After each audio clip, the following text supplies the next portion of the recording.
Gracias, Dios, porque nos permites acercar a tu palabra.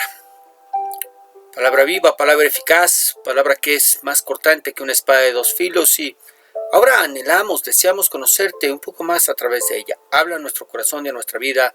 En el nombre de Jesús te lo pedimos. Amén. Muy bien, pluma, papel, lápiz y una actitud enseñable es lo que vamos a necesitar el día de hoy para aprender un poco más acerca de nuestro Señor. Semana número 16, Efesios capítulo 6, versos 21 al 24. Salutaciones finales. Vamos a dar lectura a nuestro pasaje. Efesios 6, 21, que dice: para que también vosotros sepáis mis asuntos y lo que hago. Todo os lo hará saber Tíquico, hermano amado y fiel ministro en el Señor, el cual envía a vosotros para esto mismo, para que sepáis lo tocante a nosotros, y que consuele vuestros corazones. Paz sea a los hermanos y amor con fe. De Dios Padre y del Señor Jesucristo, la gracia sea con todos los que aman a nuestro Señor Jesucristo con amor inalterable. Amén. Y después de haber tocado temas como la guerra espiritual y la necesidad de que el creyente que el creyente porte toda la armadura de Dios para hacer frente a esa guerra y permanezca firme, ahora Pablo se dispone a despedirse, pero al hacerlo hace algo que llama nuestra atención y será en lo que reflexionaremos el día de hoy. Vamos a verlo. Efesios 6:21 dice: para que también vosotros sepáis mis asuntos y lo que hago, todo os lo hará saber Tíquico, hermano amado y fiel ministro en el Señor, el cual envía a vosotros para esto mismo, para que sepáis lo tocante a nosotros y que consuele vuestros corazones. Y algo que Pablo deja claro a los de Éfeso es que cuando hablamos de nuestro trabajo en la obra, no lo podemos considerar como solo nuestros asuntos, como si se tratara de asuntos personales. No dudamos que Pablo tuviera una vida personal, íntima y privada, pero no está hablando de eso, sino del trabajo que está él junto con su equipo de trabajo realizando. Lo que nos lleva a reflexionar en que cómo en nuestras iglesias no podemos ni debemos meternos en los asuntos personales del pastor, más que en aquellos de los que la Escritura nos pide que estemos pendientes. ¿Cómo cuáles? Bueno, la Biblia es clara cuando Pablo le escribe a su hijo en la fe, Timoteo, y a Tito, quien es colaborador suyo, y les habla de los requisitos que los pastores deben cumplir para ser considerados no solo como candidatos al ministerio, sino que son requisitos que el pastor debe guardar siempre. Vamos a verlos. Primera de Timoteo capítulo 3, verso 1. Primera de Timoteo capítulo 3, verso 1. Si alguien desea dirigir una iglesia, realmente desea un buen trabajo. Pero debe ser alguien a quien no se le pueda acusar de nada malo. Debe tener una sola esposa, controlar todos sus deseos y pensar 2 veces lo que va a hacer. Debe comportarse correctamente, recibir con gusto en su hogar a los visitantes y saber enseñar. No debe ser borracho, ni violento, ni buscar pelea. Al contrario, debe ser amable y tranquilo, y no estar preocupado solo por el dinero.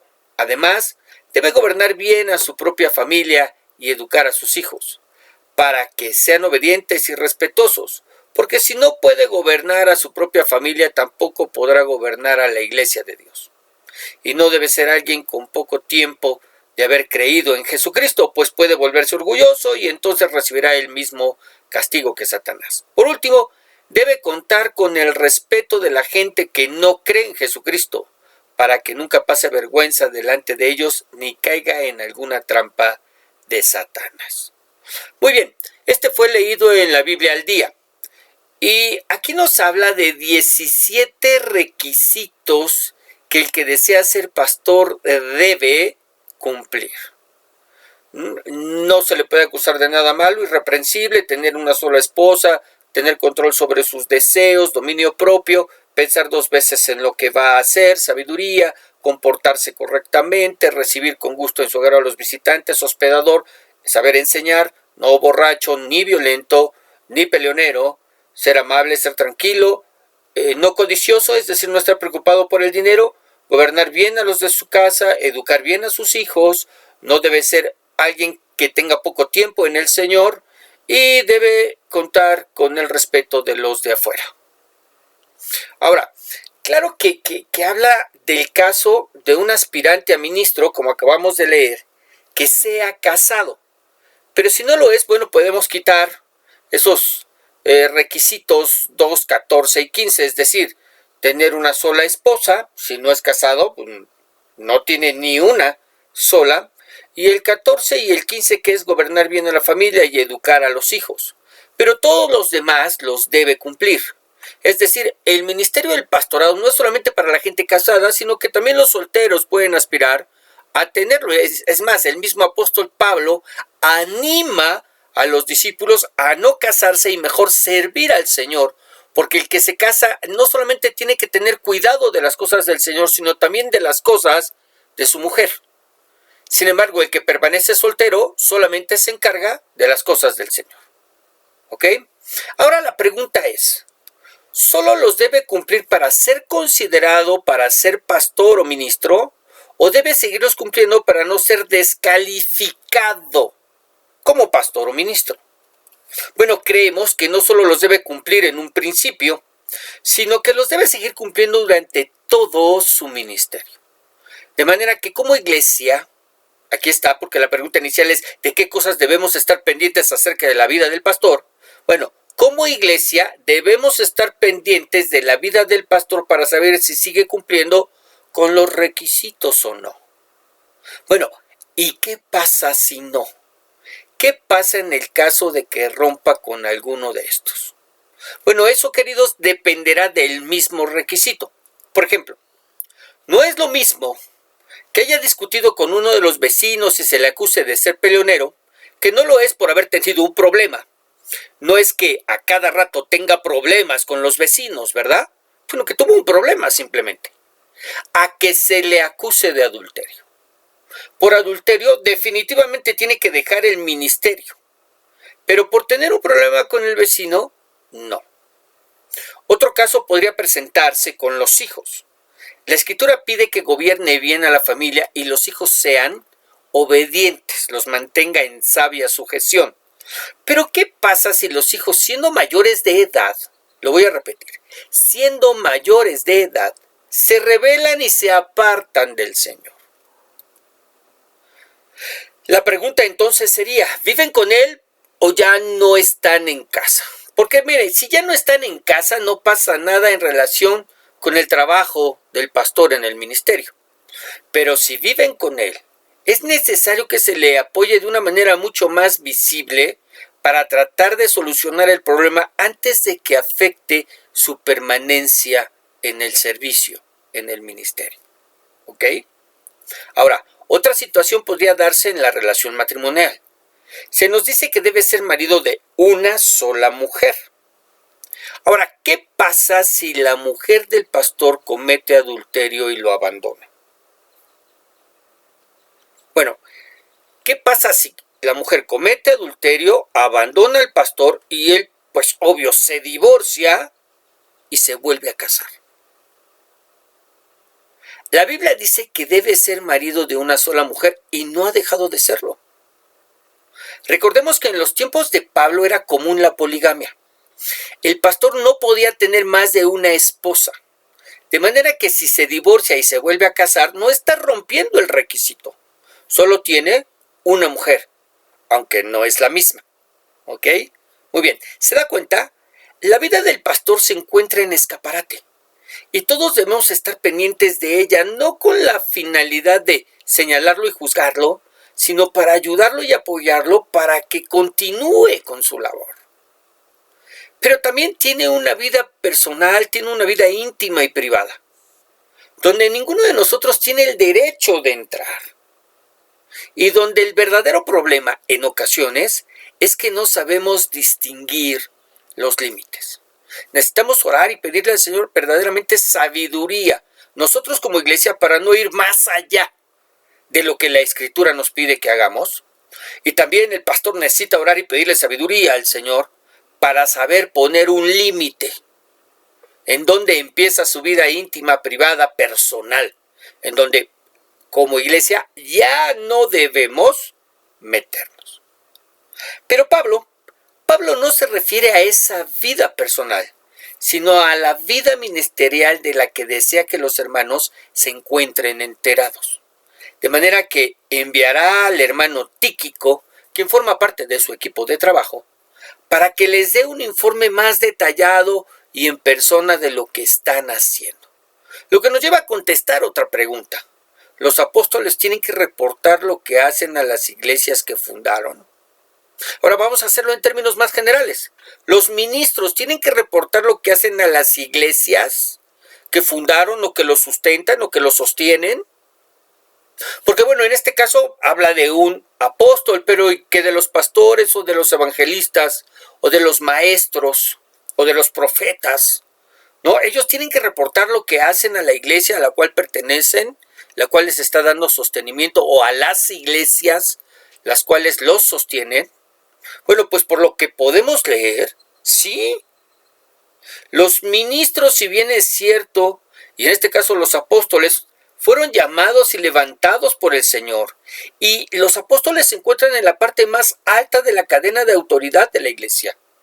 También deben reportar lo que están haciendo a las congregaciones que se encuentran bajo su cobertura, con la finalidad de que todos, como un cuerpo, podamos interceder en primer lugar por ellos y su trabajo de una mejor manera, o sea, estando bien informados.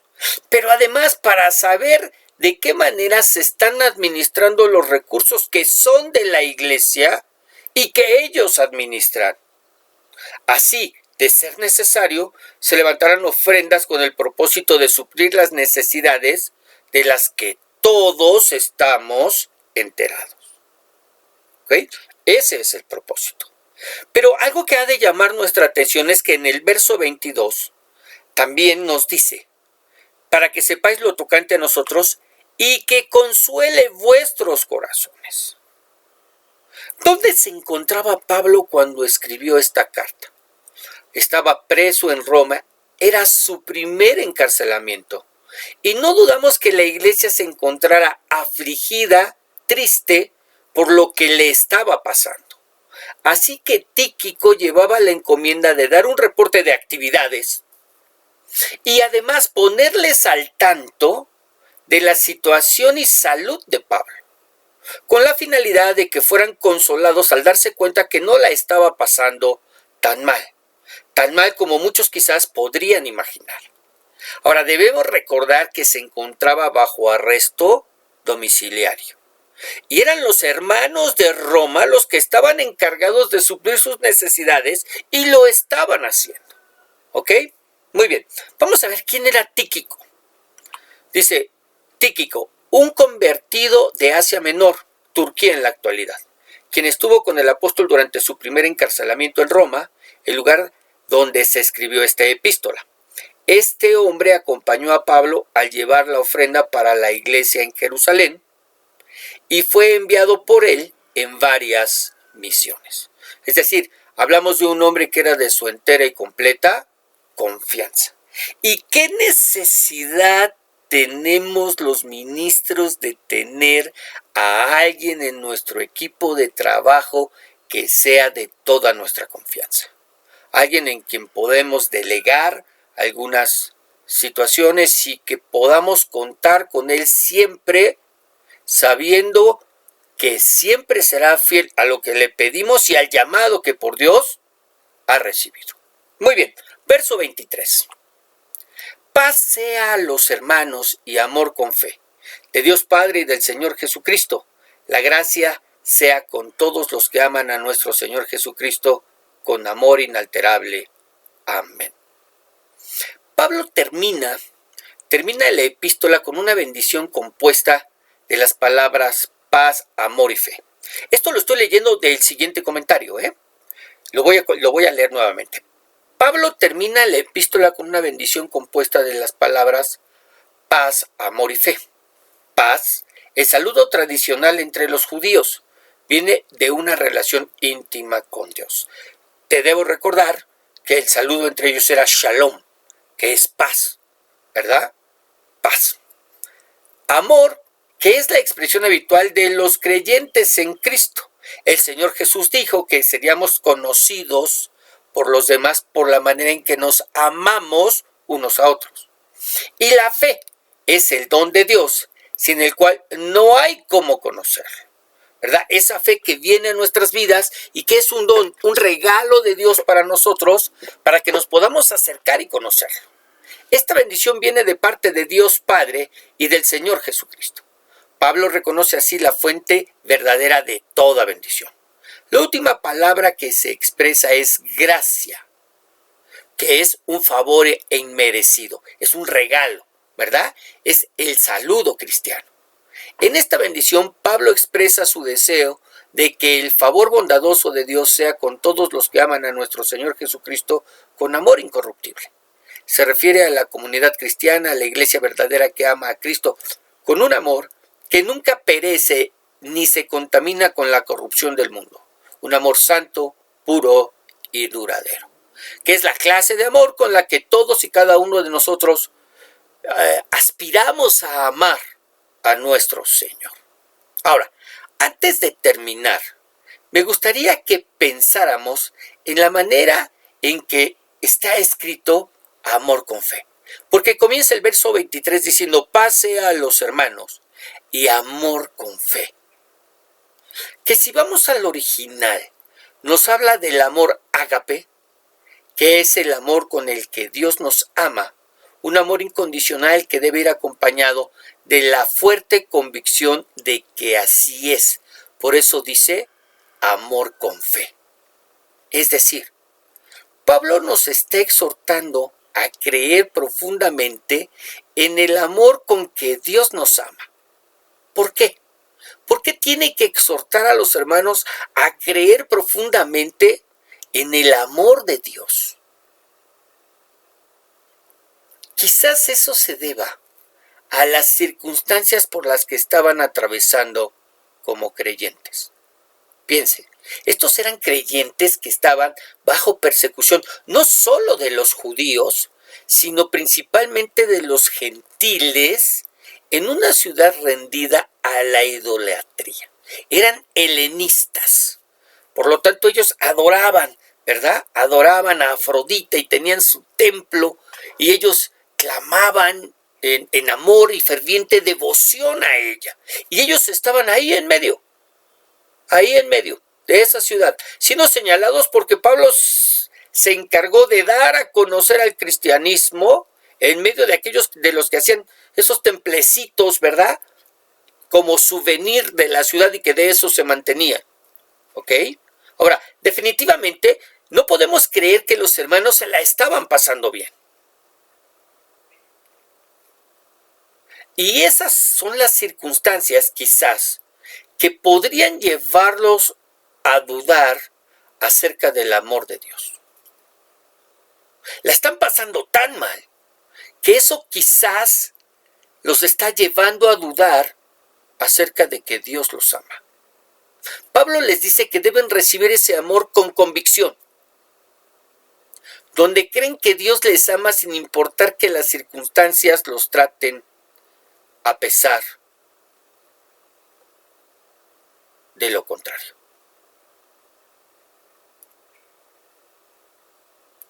¿Sí? Donde creen que Dios les ama sin importar que las circunstancias los tienten a pensar en lo contrario. ¿Ok? Lo que hace que te pregunte, tus malas circunstancias, esos problemas, esas dificultades, esas situaciones difíciles, esas enfermedades, esas necesidades y falta de recursos, ¿te tientan a pensar que Dios no te ama? Bueno, si es así, entonces esta palabra es para ti. Dios a través de Pablo te pide que a pesar de lo que estás pasando, no dejes de creer en el amor que Él tiene por ti. Quiere que sepas que te ama con amor eterno y que las situaciones por las que estás pasando son pasajeras. Nada es eterno y por lo tanto pasarán. Y cuando todo termine y nos encontremos en su presencia, lo pasajero terminará y lo eterno de su amor permanecerá. Y será entonces que comprenderemos lo alto, ancho y profundo del amor de Dios. Amor con el que nos ama. Así que Dios te dice, ánimo, ánimo. Tu convicción acerca de que te amo debe ser firme a pesar de las circunstancias por las que estás atravesando. Por eso te pide, y amor con fe de Dios Padre y del Señor Jesucristo. Ánimo. Vamos a orar.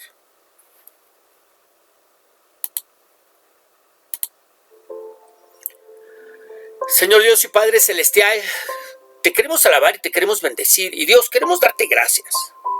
Gracias no solo por esta enseñanza corta, concisa, precisa, que nos permitió tocar algunos puntos que de ninguna otra manera se hubieran podido,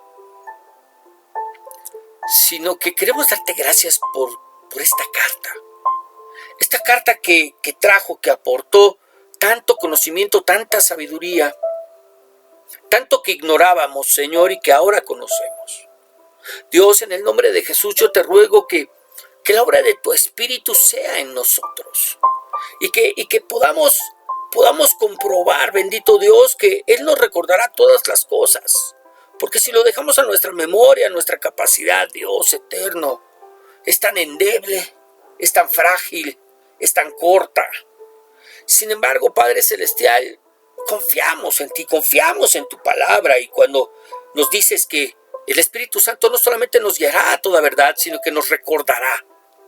Y Dios, necesitamos que el Espíritu Santo nos recuerde todas estas cosas que hemos aprendido. Sobre todo, Padre, que esto que hemos aprendido lo podamos poner por obra, lo podamos llevar a cabo. Señor, que no seamos oidores olvidadizos, sino hacedores de tu palabra. Gracias por un libro más. Gracias porque verso a verso, palabra a palabra, Señor, lo pudimos ver. Yo te ruego, Señor eterno, que sigas trayendo sobre nosotros ese ánimo, ese deseo, ese anhelo por la Escritura. En el nombre de Jesús, Señor, te lo pedimos. Amén. Muy bien, que el Señor te bendiga, que el Señor te guarde, que el Señor haga resplandecer su rostro sobre ti y te dé paz. Solo te recuerdo, nos seguimos escuchando todos los días a través de un devocional. Los días domingos recibes una reflexión y todos los lunes tu estudio bíblico. Que el Señor te siga bendiciendo. Y la siguiente semana continuaremos pues con una carta más. Y con toda seguridad pues será Colosenses. Bendiciones.